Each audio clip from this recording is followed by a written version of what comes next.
Assalamualaikum warahmatullahi wabarakatuh, sahabat Paranormal Hikmah.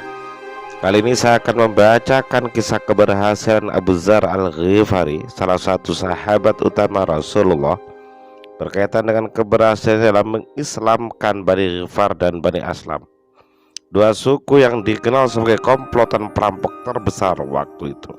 Selamat menikmati.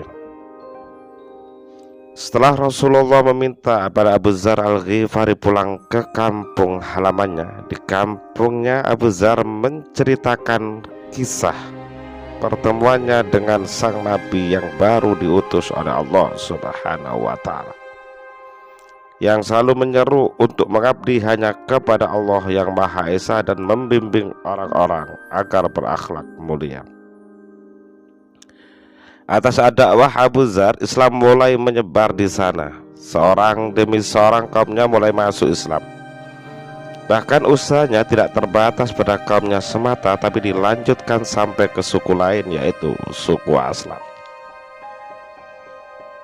Kisah lain mengatakan karena tempat tinggal Bani Ghifar adalah jalur perdagangan bagi orang-orang Bani Quraisy, maka ketika pemukiman Bani Ghifar telah hidup dengan cahaya Islam, mereka pun berdakwah terhadap siapa saja yang melintasi daerah tersebut.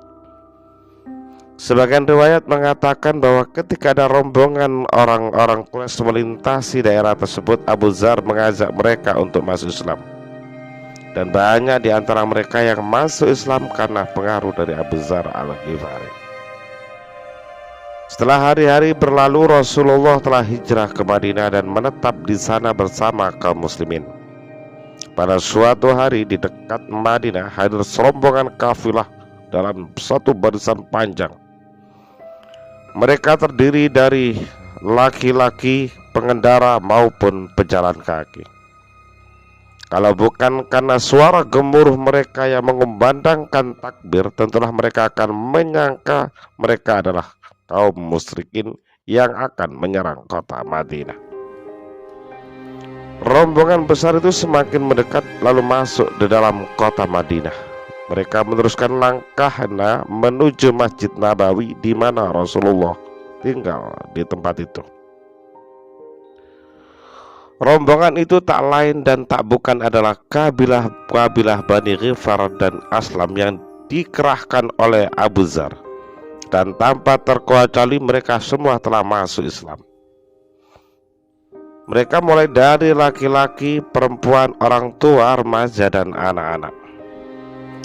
Bani Ghifar dan Bani Aslam sudah menunggu cukup lama untuk bertemu dengan Rasulullah, walaupun pernah mendapatkan pengembaraan mengenai sosok Rasulullah dari Abu Dzar.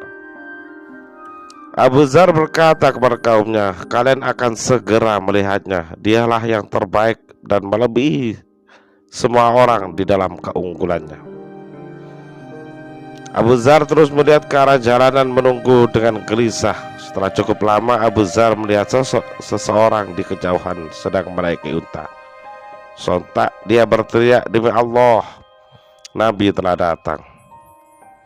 Setelah dekat, Abu Dzar dengan tergesa-gesa mengambil tali kekang unta yang dinaiki oleh Rasulullah. Orang-orang kemudian mengerubungi Rasulullah dengan wajah yang begitu bahagia. Kemudian Rasulullah Shallallahu Alaihi Wasallam turun dari untanya dan memandangi wajah mereka yang berseri-seri. Rasulullah merasa takjub dan kagum melihat pemandangan tersebut.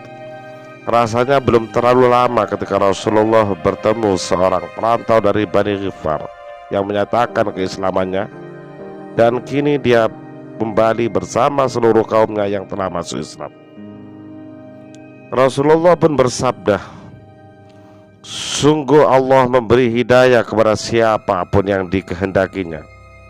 Bani Ghifar sudah masuk Islam sejak beberapa tahun yang lalu. Mereka diajak oleh Abu Dzar untuk memeluk agama Islam, dan melalui Abu Dzar mereka mendapatkan hidayah Allah. Tidak hanya itu, bersama mereka pula ikut Bani Aslam, dua suku yang dikenal sebagai komplotan perampok terbesar pada waktu itu. kini telah beralih rupa menjadi kelompok besar pendukung kebajikan dan kebenaran. Mereka kemudian secara berkelompok menyatakan sumpah setianya kepada Nabi. Abu Dzar berdiri di samping Rasulullah dengan bangga bercampur bahagia. Salah seorang dari suku Ghifar kemudian berkata, "Ya Nabi Allah, Abu Dzar mengajarkan kita semua yang kau ajarkan padanya. Kami menjadi Islam dan kami bersaksi engkaulah Nabi Allah." Mendengar hal ini, Rasulullah menjadi sangat gembira dan beliau mengangkat tangannya seraya berdoa, "Ya Allah, pemilik dunia, ampunilah suku Ghifar dan jaga suku Aslam dalam keselamatan." Lalu beliau menoleh kepada suku Ghifar. Beliau berkata, "Suku Ghifar telah Al-Ghaffar, suku Ghifar telah diampuni." Kemudian sambil menghadap suku Aslam, beliau berkata, "Suku Aslam Assalam, suku Aslam telah diterima keislamannya." Dan kepada Abu Dzar, pejuang tangguh murid Rasulullah di awal-awal dakwah Islam ini, Rasulullah mengucapkan sebuah kalimat penghargaan yang begitu tinggi, sebuah kalimat yang akan terus diingat oleh generasi-generasi selanjutnya. Rasulullah bersabda kepada Abu Dzar, "Tak akan pernah lagi dijumpai di bawah langit ini orang yang lebih benar ucapannya dari Abu Dzar."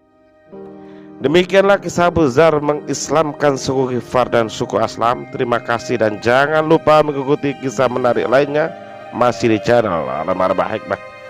Wassalamualaikum warahmatullahi wabarakatuh.